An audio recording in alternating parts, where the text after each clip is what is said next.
अस्सलाम वालेकुम, I am clinical dietitian Ayesha Nasir और आज हम बात करेंगे मल्टीविटामिन्स का इस्तेमाल क्यों ज़रूरी है, कौन लोग मल्टीविटामिन्स का इस्तेमाल बहुत ज़्यादा करें। कमेंट सेक्शन में सवाल देखा जा रहा है कि बहुत सारे लोग पूछ रहे हैं कि जी मल्टीविटामिन्स के बारे में बताएं, मल्टीविटामिन्स के बारे में बताएं। तो ये लें, आज की वीडियो मल्टीविटामिन्स के हवाले से है। मल्टीविटामिन्स का इस्तेमाल इसलिए ज़रूरी है क्योंकि जैसा कि हम जानते हैं हमारे आस पास ऑर्गेनिक फूड रही ही नहीं, मतलब ऑर्गेनिक खाना हमें अब दस्तयाब ही नहीं है। जितना खाना है, दूध से लेके ब्रायलर चिकन तक, हर चीज़ कहीं ना कहीं आप फार्मी दस्तयाब है हमारे पास। जो दूध है वो मिलावट से पाक दूध मिलना नामुमकिन हो गया है। जो पहले एक ज़माना होता था कि हम देसी चिकन का इस्तेमाल करते थे, ऑर्गेनिक चीज़ों का इस्तेमाल करते थे, नामुमकिन होकर रह गया है। जितना हमारा सॉइल है जिसमें उस मिट्टी जिसमें हमारी फसल वगैरह उग रही होती है वो भी अब इतना साफ़ सुथरा नहीं रहा, उसमें भी फर्टिलाइज़र वगैरह का इस्तेमाल होता है। तो हमारी खुराक अब उस लेवल की नहीं रही जिस लेवल पे हमारे बड़े बूढ़ों की खुराक होती थी, जिसकी वजह से मल्टीविटामिन्स का इस्तेमाल जो है वो ज़रूरी होकर रह गया है। अब मल्टीविटामिन्स आपको क्या क्या फ़ायदा देते हैं? सबसे पहले तो ये कि जितने 50 साल की उम्र के बड़े लोग हैं या कोई भी ऐसा बंदा जो दवाई का इस्तेमाल कर रहा है वो मल्टीविटामिन्स का इस्तेमाल ज़रूर करे, क्योंकि जैसे जैसे उम्र बढ़ती है आपकी न्यूट्रिशनल रिक्वायरमेंट जो है वो बढ़ती जाती है। और दवाइयों के इस्तेमाल की वजह से अगर कोई दवाई इस्तेमाल कर रहा है, चाहे 50 से ऊपर है, 50 से नीचे है, अगर कोई किसी भी किस्म की जैसे शुगर की दवाई, कोई लिवर की दवाई, कोई ब्लड प्रेशर की दवाई इस्तेमाल कर रहा है, तो दवाइयों के इस्तेमाल की वजह से आपकी न्यूट्रिशनल एब्जॉर्प्शन अक्सर रुक जाती होती है, आपके न्यूट्रिएंट्स की एब्जॉर्प्शन अक्सर रुक जाती है और आपको पता भी नहीं चलता। तो ऐसे लोग मल्टीविटामिन्स का इस्तेमाल ज़रूर करें। मैं फिर रिपीट कर दूँ, 50 साल से बड़ी उम्र के लोग और वो लोग जिनकी जो किसी भी किस्म की दवाई इस्तेमाल कर रहे हैं, क्योंकि ये दोनों चीज़ें जो हैं इन दोनों के साथ आपकी न्यूट्रिशनल रिक्वायरमेंट जो है वो बढ़ जाती है। अब मल्टीविटामिन्स का फ़ायदा ये होता है, ये आपकी स्किन के लिए बहुत अच्छे होते हैं, ये आपके हेयर के लिए बहुत अच्छे हैं, ये आपके नेल्स के लिए बहुत अच्छे हैं। इसके अलावा ये आपकी कुव्वत मुदाफ़त को बूस्ट करते हैं। मल्टीविटामिन्स आपको किसी भी चीज़ की कमी नहीं होने देते। हाँ, जाहिर है हर एक की एब्जॉर्प्शन डिफरेंट है। मतलब अगर मैं कहूँ आप आयरन की दवाई लेते रहो, आपको कभी भी आयरन की कमी नहीं होगी। भाई आपकी हो सकता है एब्जॉर्प्शन डिफरेंट हो रही हो, आप उस तरह से आयरन का एब्जॉर्ब ना कर पा रहे हो, वो एक अलग फैक्टर है कि किसी वजह से आप मल्टीविटामिन्स को भी सही तरीके से एब्जॉर्ब ना कर सको, तो वो तो स्टोरी डिफरेंट हो गई।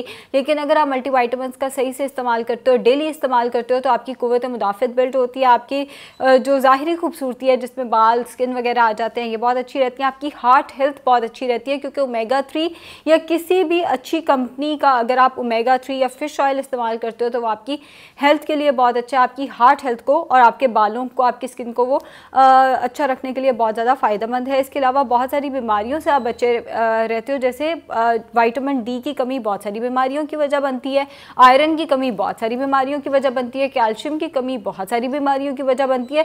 तो अगर आप कैल्शियम के, आयरन के, विटामिन डी के अपने टेस्ट भी कराते रहो और साथ साथ उनके विटामिन्स और मिनरल्स भी साथ साथ लेते रहो, मल्टीविटामिन्स की गोलियां भी साथ साथ लेते रहो, तो आपको बहुत सारी बीमारियों से ये बचा के रखते हैं। आपका एनर्जी लेवल बहुत अच्छा रहता है। एनर्जी लेवल से मुराद ये, आप में से कितनी ख़वातीन है जो किचन में सुबह उठ के सिर्फ नाश्ता बनाती है और बस हो जाती है? वजह क्या है? एनर्जी लेवल अच्छा नहीं है। और एनर्जी लेवल क्यों अच्छा नहीं है? बॉडी के अंदर किसी ना किसी चीज़ की कमी है। अब आप कहोगे कि मैं तो वो चीज़ डेली इस्तेमाल करती हूँ, फिलहाल जैसे अक्सर ख़वातीन कहती है भाई हम तो दूध रोज़ पीते हैं, फिर कैसे कैल्शियम की कमी होगी?